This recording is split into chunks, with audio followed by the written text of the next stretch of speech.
My son banned me from my own cottage with one text message. I offered no explanations to anyone. I simply picked up the phone and made the call that would forever shatter my world. At 64 years old, I still remember with chilling clarity how eerily steady my hands remained when I dialed my lawyer that morning. No shaking. No hesitation. No second guessing at all. That unnatural calm terrified me more than anything, honestly, because the night before, sitting utterly alone in the heavy silence of my kitchen table in Oakville, staring into a cup of tea that had long turned stone cold before me, I had endured a pain so profound and suffocating that it felt like it was slowly ripping my soul apart. Not the kind that puts you in the hospital, the kind that sits in your chest and doesn't move. My son had sent me a text message, not a phone call. A text. Dad, we've decided this cottage trip is just for our family unit. We need the space. Hope you understand. That was it. No explanation, no apology. 11 words. The cottage I had purchased in 2019 for $480,000. The cottage on Lake Joseph, Muskoka, where I had paid the property taxes for 5 years running, over $60,000 in total by that point. The cottage where I had replaced the dock 2 summers ago at a cost of $22,000 because my daughter-in-law said the old one was an embarrassment. The cottage where my name was still on the deed. They were telling me I wasn't welcome at my own property. My name is Victor. I'm 64. Retired from 31 years in civil engineering with the city of Hamilton. My wife Diane passed away from cancer 8 years ago. Since then I've been on my own and I won't pretend that was easy. After she died, I poured a lot of myself into my son and to his family, into making sure they had the life Diane and I always wanted for him. I suppose I thought that was how you grieve. You keep giving. My son's name is Connor. He's 37. He married a woman named Tara about 9 years ago and they have 2 children, a boy, 12, and a girl, 9. I love those grandchildren more than I have words for. That's important to understand because everything I did, every dollar I spent, every boundary I let slip, I told myself it was for them, for the family, for some version of the future where we were all still together. But that text message clarified something for me at 11:30 on a Tuesday night. They didn't see me as family. They saw me as a funding source with inconvenient feelings. I need to back up because this didn't come from nowhere. After Diane passed, I sold our house in Hamilton and moved into a smaller place in Oakville to be closer to Connor and Tara. They were in Mississauga at the time, renting, struggling a bit financially. Connor was doing well enough as a project manager, but Tara had left her job in marketing and they were burning through savings with 2 small kids and high rent. So, I helped. I co-signed their mortgage when they bought a 4-bedroom detached in Streetsville. I contributed $110,000 toward the down payment. We agreed verbally, and I understand now what a mistake that was, that Connor would pay me back over time, $1,000 a month, no interest, no rush. He paid me back for 8 months. Then the payment stopped. When I asked about it, Tara said something that I still think about. She said, "Victor, it was a gift." That's how we understood it. I didn't correct her. I just nodded and said we'd sort it out later. We never sorted it out. Over the next 4 years, I also paid for their kitchen renovation, $43,000, because Tara wanted a Thermador range and quartz countertops throughout. I bought a new SUV for Connor because his old one wasn't reliable enough for the kids. I covered 2 family vacations to Banff and 1 to Costa Rica. Every Christmas was on me, not just presents, but dinner, the tree, the whole production at my expense at their home. And of course, the Muskoka cottage, which I had purchased outright as a place for the whole family, where they spent every August and most long weekends from May to October. I gave freely, I want to be clear about that. There was a period where it made me genuinely happy because it felt like I was holding something together that Diane and I had built, as if spending the money was a way of staying connected to the life we'd had before she got sick. But things shifted. Gradually at first, then all at once, the way those things go.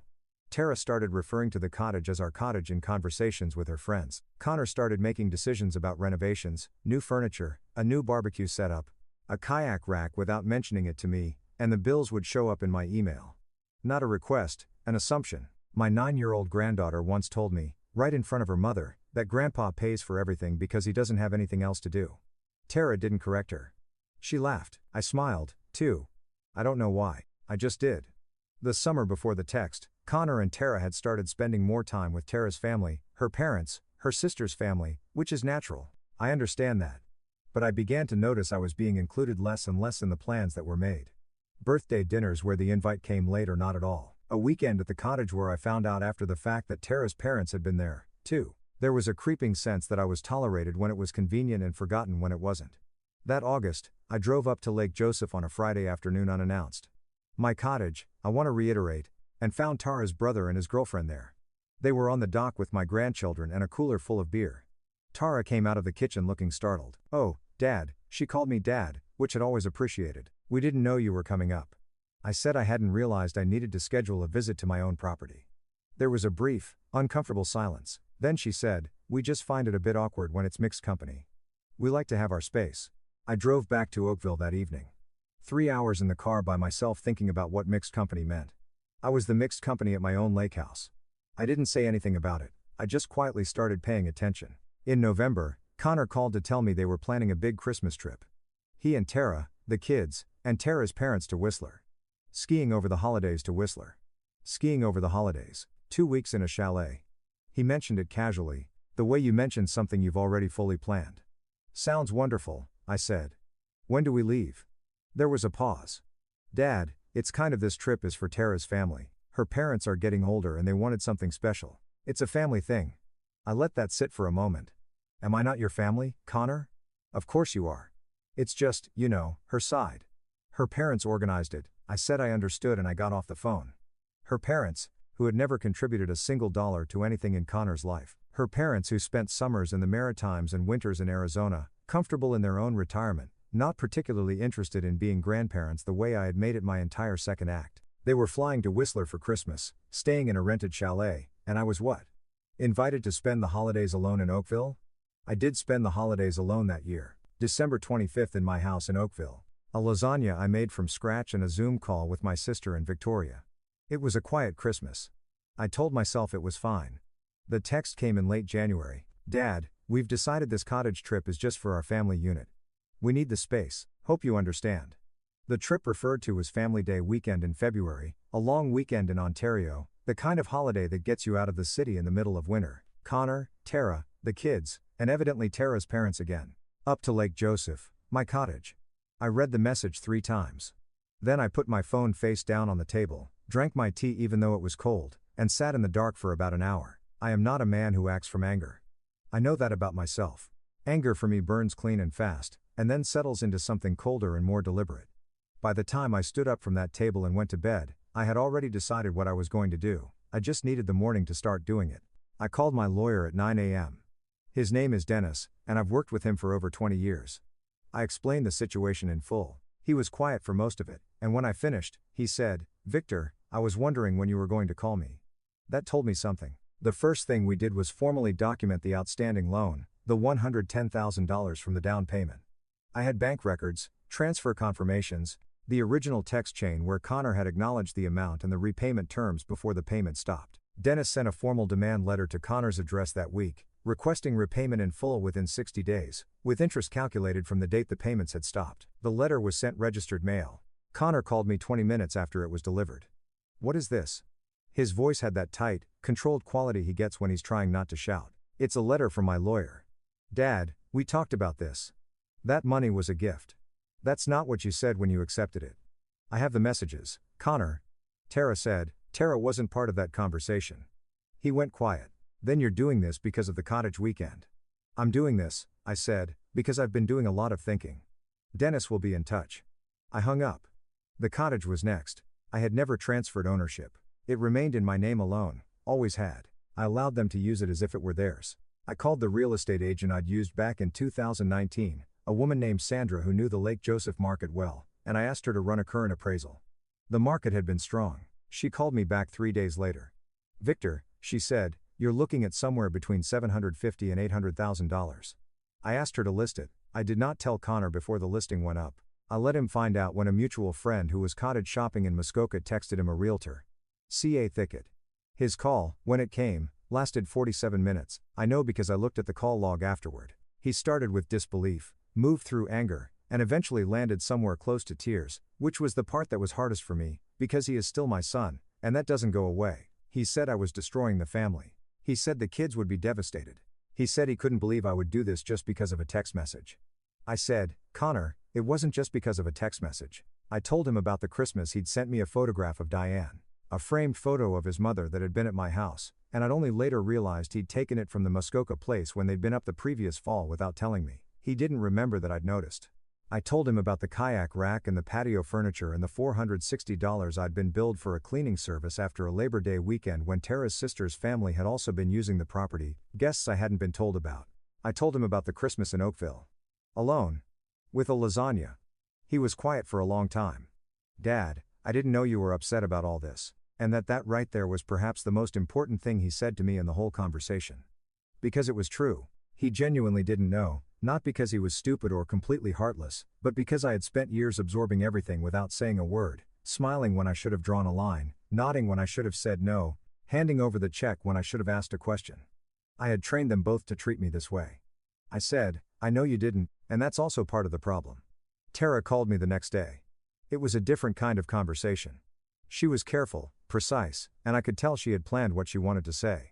She told me I was being reactive and that selling the cottage was an impulsive decision that would harm innocent children. She told me the down payment contribution had always been understood as a gift between parents and adult children in Canadian families. She told me she hoped I would reconsider before causing irreparable damage. I told her I had thought about it at length and was comfortable with my decision. Then she said, the kids are going to ask why Grandpa sold their cottage, and what am I supposed to tell them? I said, tell them the truth. Tara. That would be something new. She hung up. The listing received 4 showings in the first weekend and an offer by Tuesday. We countered, they came up, and by the end of February I had accepted an offer of $790,000. The sale completed in 60 days. While that was processing, I also quietly canceled 2 pre-authorized transfers I had set up years earlier. A monthly contribution to Connor and Tara's rest for the grandchildren, which I had been funding at $500 a month, and a standing e-transfer of $300 a month that I'd set up for groceries during the pandemic, and it simply never stopped sending. I wrote a letter to Connor explaining that I was restructuring my retirement finances, and these contributions would cease going forward. He did not respond to the letter. The formal loan demand was not resolved within 60 days. Connor's position, through his own lawyer, was that the transfer had been a gift. Dennis was confident in our paper trail. The matter went to small claims court. In Ontario, the limit is $35,000. So we proceeded on a portion of the amount first, with the understanding that further claims could follow. The hearing was scheduled for a Thursday morning in Hamilton. I drove in, parked on York Boulevard the way I used to when I worked at City Hall, and walked into the courthouse in a good coat and my good shoes. Connor was already there, sitting with his lawyer and a manila folder of papers. He looked tired. He looked, honestly, like someone who had not slept well in several weeks. We did not speak before the session began. The evidence was straightforward. I had bank records showing the transfer. I had text messages where Connor explicitly acknowledged receiving the $110,000 from Dad, and noted he would start paying it back after the new year. I had records of 8 months of repayments that stopped without explanation or communication. Connor's lawyer argued intent, that the surrounding circumstances of a parent contributing to their child's first home implied a gift, regardless of the language used. The judge, a matter-of-fact woman who had clearly heard variations of this argument before, asked Connor directly whether he had ever, in writing or verbally, told his father that he did not intend to repay the money. Connor said no. She asked whether he had offered any explanation when the repayment stopped. He said no. She asked whether he had made any effort to resume repayment, negotiate a revised schedule, or otherwise acknowledge the obligation after the payment ceased. He looked at the table. He said no. The judgment came 3 weeks later by mail in my favor. Partial repayment ordered with costs. I sat at my kitchen table in Oakville and read the letter twice. And then I put it on the counter and made myself a cup of tea that I actually drank while it was still hot. I'm not going to tell you this story has a tidy ending where everyone learns their lesson and we hug at Thanksgiving. That's not how real life works and I'm too old to pretend otherwise. Connor and I have spoken twice since the judgment. Short, careful conversations, nothing resolved. The grandchildren sent me a drawing for my birthday in March, which Tara had clearly organized, and I put it on my fridge where it still is. I don't know what the next few years look like for us as a family. I genuinely don't. What I know is this. The cottage sold in April and the funds are sitting in a GIC at my credit union compounding at a rate my retirement plan is very happy about. The demand letter resulted in a court-ordered repayment. My pre-authorized transfers have been redirected to my own travel account, which I have begun using. I went to Portugal in May by myself for 2 weeks. I walked the Douro Valley and ate well and slept deeply and called my sister in Victoria every few days. I did not check my messages obsessively.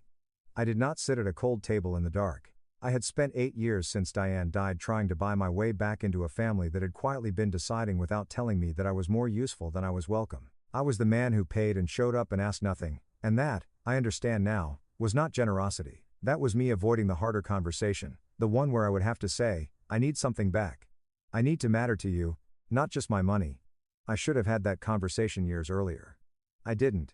And so, things went the way they went. If you're listening to this, and you recognize something in it, if you're the one always paying, always available, always quietly absorbing the slights and the exclusions and the assumptions, I'm not here to tell you what to do. You'll know when you've had enough.